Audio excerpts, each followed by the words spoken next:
Bonjour à tous, nous allons voir ensemble comment les phénomènes auraient été mal interprétés à l'ombre lors des éclipses. Les éclipses et phases lunaires montrent effectivement une forme circulaire en interaction de notre point de vue, mais peut-on vraiment en tirer les conclusions que c'est une preuve? Si la forme explique le modèle hélicentrique, sa lumière, cet effet ne colle pas avec ce système, sa lumière est polarisée et plus froide que l'ombre. Nous commençons avec beaucoup des légendes dont certaines ont un fond très sérieux de vérité sur l'action de la Lune sur les végétaux. Car la Lune n'est autre chose qu'un miroir, sa lumière est polarisée, et ce n'est pas du tout ce qu'elle reçoit du Soleil qu'elle vous renvoie, c'est tout autre chose. Ceci dit en passant. Sur l'eau, les marées qu'elle est censée influencer par sa masse ne sont pas cohérentes, et la modification du pH des eaux de mer reste inexpliquée comme le fait remarquer Jeanne Rousseau. Il y a un des documents que j'avais dans un bulletin du CNRS datant de 1951, mettant en évidence les travaux faits par Smosarski, physicien de l'Institut météorologique de Poznan, sur la polarisation de la lumière. Il avait relevé de façon suivie la polarisation de la lumière de 1927 à 1939, mettant en évidence la dissymétrie de l'espace. On avait déjà quelque chose là qui parlait, si c'est dissymétrique, il y a des axes quelque part qui veulent dire quelque chose.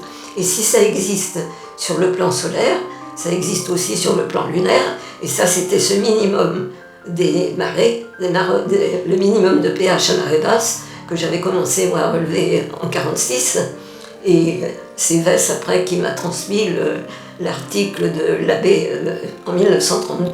Il y a aussi les variations anormales de la masse comme l'anomalie gravimétrique de Bouguer. Bouguer a constaté que la déviation du fil à plomb était beaucoup plus faible que ce que prédisait le calcul mathématique basé sur la masse visible de la montagne, point donnant naissance à l'isostasio, une nouvelle théorie pour justifier les défauts d'une théorie devenue dogmatique, visant à maintenir la théorie principale en place malgré les preuves contradictoires, alors que la vraie science devrait la refuter car l'effet n'est pas reproductible concernant la Lune. Je n'ai pas les réponses de sa vraie nature. Est-elle physique, plasmique, électrique?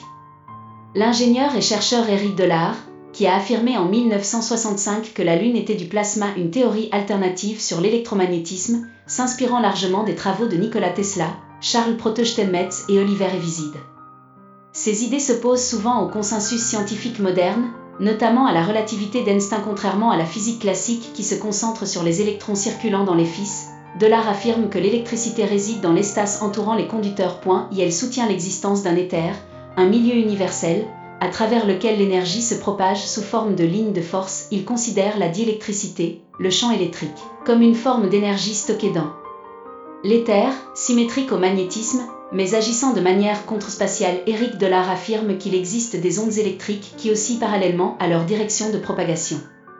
Selon lui, ces ondes permettraient une transmission d'énergie sans perte et à une vitesse potentiellement supérieure à celle de la lumière. Il rejette la théorie de la relativité d'Einstein, qu'il considère comme une erreur mathématique ayant détourné la science de la compréhension réelle de l'électricité.